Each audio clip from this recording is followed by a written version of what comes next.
If you enjoyed the video, don't forget to leave a like and subscribe to the channel. Hey, what's up boys and girls, it's your man Noody here. As you can already tell by the title, today I'm going to cover every viable thief build in 2020 for SPvP and World vs World small scale roaming. People constantly ask me about my builds in my Twitch streams and my comments, so today I'm going to explain every single thief build that I play for you. Guys, this video did take a lot of time and effort to make, so if we could leave a like on the video, get this to 500 likes, I'll be very appreciative. Really quickly before I start the video, I am currently doing a Patreon only giveaway of the legendary Dagger Incinerator. I'll be doing huge giveaways like this every single month. The chances to win really are huge. I don't want to take up too much of the video talking about it, so more info of that can be found in the description with the link to my Patreon. And as another quick announcement, guys, 70% of you still aren't subbed. What are we doing? You're killing me here. We are almost to 15k subs here on the channel. If you find yourself coming back, hit your boy up with that sub. Let's get it. Now let's get into these builds. First, we're going to start off with the well-known, mostly played DP Daredevil. Here is the build and gear in SPvP. You can find all my World vs World stats and gear in my Discord server in the description.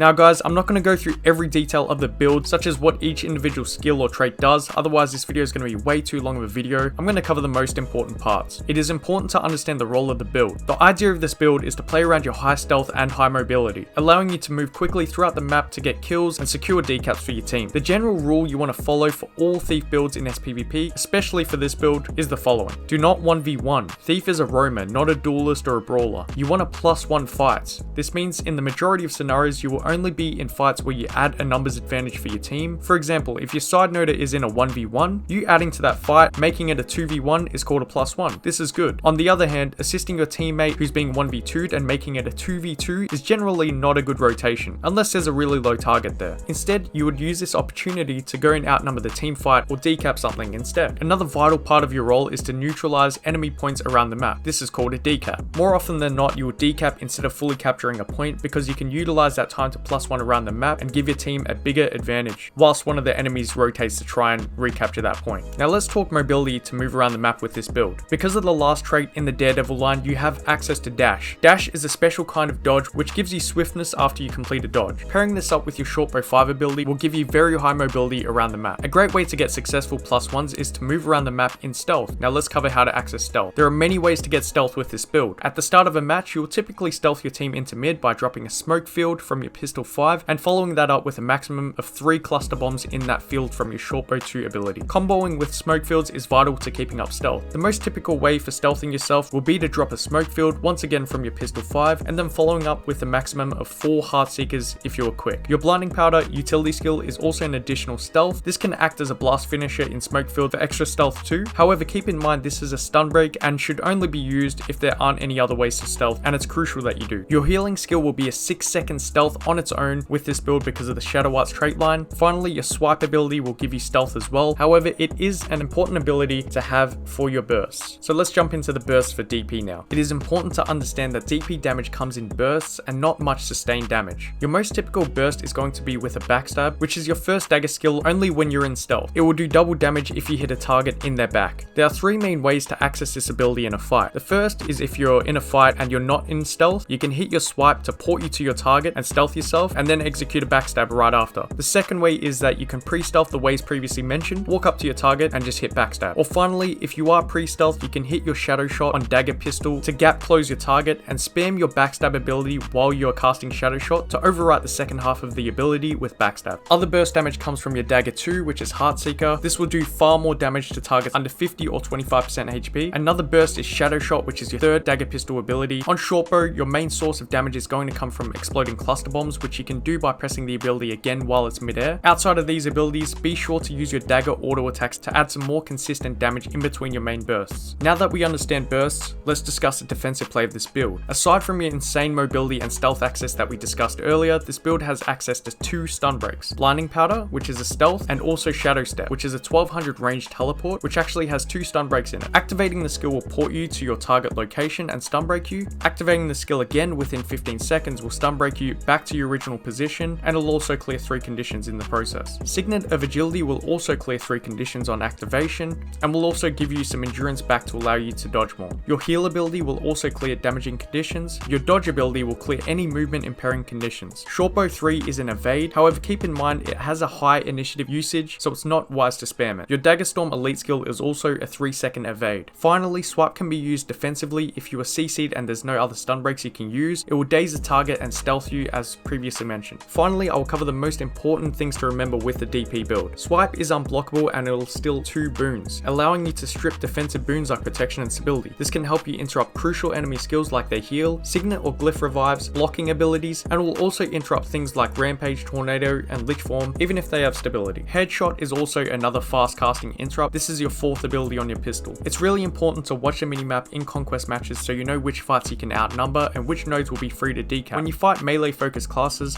make sure to keep them blind with blinding powder and shadow shot. This build will take lots of practice to become very good at. Take your time, focus more on rotation than kills to begin with, and slowly you will learn the mechanical skills that the build demands in order to become very good at the build. So keep at it. It isn't the easiest build to play, however, it probably has the highest impact if you've got a good team. Let's move on to the next build, which isn't as skill demanding, equally if not more effective in lower to more average skill based gameplay. Core Condition Pistol Dagger Thief. This is the build you'll be running. This build still has access to shortbow to move around, however it still has far less mobility. Instead, with this build you will gain movement speed and stealth. The same rules in regards to +1s and decaps exist, except this build will typically end +1s quicker, but it's obviously slower around the map. Accessing stealth through this build is with your heal once again. Shadow Refuge, which is a very long stealth field which you stand in until the end. If you leave the ability before it's complete, you'll be revealed. Steel will stealth you as well. Your Dagger 5 ability called Cloak and Dagger is a way to access stealth too, however it requires you to be in melee range. This build has huge burst potential, so let's cover that. To set up your burst with this build, you'll need to pop both of the venoms on your utility skills, which will add extra conditions to your next few attacks. You'll get the highest burst by opening from stealth with your bowler shot from pistol 2, which are mobs. However, as soon as you cast it, start casting your sneak attack, which will be your first skill when you're in pistol dagger while stealth. Once your sneak attack is finished, hit steal and shadow strike, which is your 3rd pistol dagger skill. This will port you backwards and turn your 3rd ability into repeater for a few seconds. Repeater is where the majority of your damage comes from, so while it's up, use the majority of your initiative spamming it. As you can see, the burst damage is nuts. Out of stealth, the burst is very similar. You will cast your bowler shot and steal in the middle of the cast. This will port you to your target while mobbing and giving them vulnerability. As soon as you port in, follow through with your shadow strike and repeater spam as usual. Let's talk defense. This build lacks defense outside of its stealth. The shadow step is your only stun break. When you are low on cooldowns, good kiting and positioning is going to be your best friend, as well as the short bow to disengage. As it was with DP Daredevil, you can also use steal while CC to stealth. Important things to remember while playing Pistol Dagger Thief are: be careful for projectile reflex, obvious reasons, use your stealth to get around the map. So getting a +1 from stealth in most cases is a guaranteed kill if the target is low HP or on cooldowns. Shadow Refuge is a great way to revive allies. Also remember to use it at the start of the match to stealth your teammates into the team fight. Use your venoms on cooldown and share them to your teammates. That pretty much wraps up Pistol Dagger Condi Thief. It's very easy to play. It's really spammy, and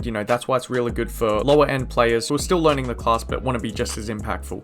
Alright guys, now we're going to cover Sword Dagger Daredevil. This is a build you want to run. This build is not reliant on stealth whatsoever. Sword Dagger is a trade-off for Dagger Pistol when you want to be more involved in the team fight. This does not mean you are a team fighter, but you will have more impact than you would on DP because you have higher access to boon rip, sustained damage, and unblockable attacks. So think of it this way: DP is better for +1s, Sword Dagger is better for team fights. But regardless of that, it still does have the same need to +1 and decap the map. When it comes to offense, SD Thief doesn't have a cut and dry burst, it is more sustained damage. To be fair, the majority of your damage does come from your auto attacks. However, using your Sword 3, flanking, and last in a strike to do some considerable damage, as well as boon stripping, is very important. Your Sword 2 Infiltrated Strike is very good for porting and immobilizing targets, and can be used again to port back to your original location, clearing a Condi. It's similar to Shadow Step. The closest thing to a burst combo is to precast Dagger 5, which is Cloak and Dagger, followed by using Swipe mid-cast to port to your target and land the Cloak and Dagger. You then follow up with your Sneak Attack, which is your 1 ability on Sword when you're in stealth. This will do a nice burst, and if you follow it up with some auto attacks and Sword 3s, you'll do some really nice damage. This build has huge access to defense, so let's cover that. You have 2 stun breaks in Shadow Step and Infiltrator Signet. Infiltrator Signet is a 900 range port, which is also a stun break and can be used in combination with your Sword 2 to get huge gap closes. It has a 35-second cooldown for a stun break, which is much shorter than Roll for Initiative. Either way, you can swap it out for Roll for Initiative if you prefer the extra initiative on that skill. Keep in mind it is a 15-second extra cooldown though. Your Sword 3 is an evade, which can be used quite a lot, and because of the way your traded in Daredevil, every evade you do will clear one condition. So with your sword 3, your dash dodge, your withdraw heal, your shortbow 3 evade, your dagger storm, you pretty much can't die to conditions. As previously mentioned, your sword 2 can be used to cleanse a condition as well. Your signet of agility will clear 3 conditions, as will your shadow step return. Important things to remember with sword dagger: abuse your ridiculous mobility with your sword 2, shortbow 5, infiltrator's signet, and so on. You should move fastest around the map with this build. Take decaps over team fights and prioritize +1s if they're likely to end. Remember that most power classes can't punish you easily with your high access to evades. Also, conditions are very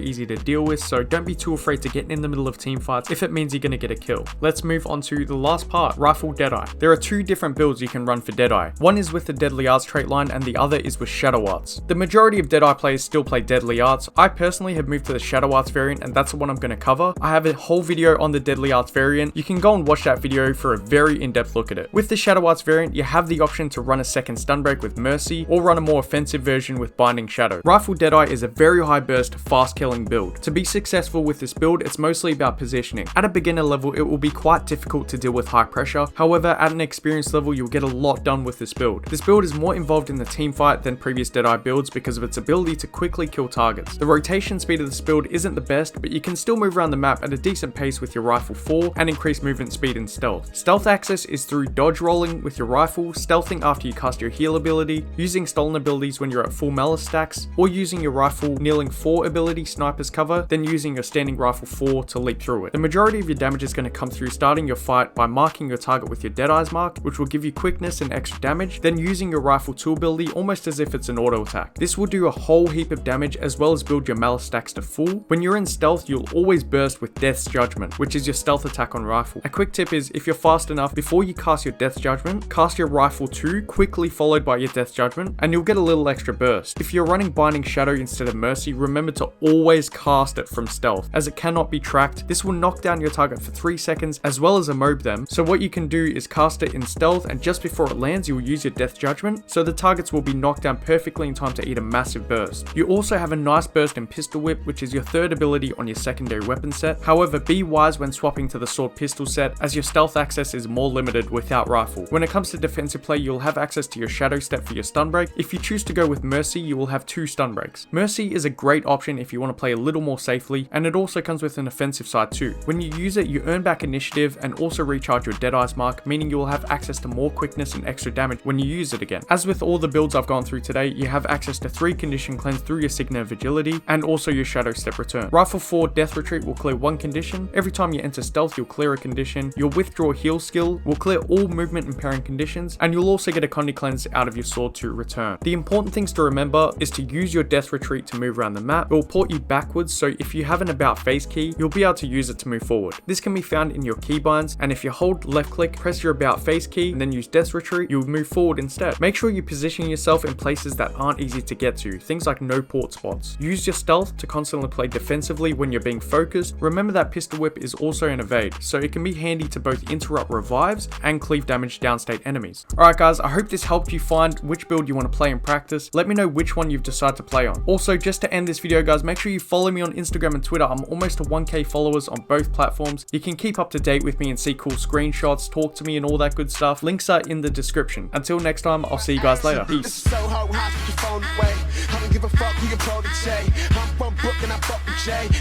Time now, chill with gay. Fans don't mind, nigga, they pause, but you so fly like, oh my gosh.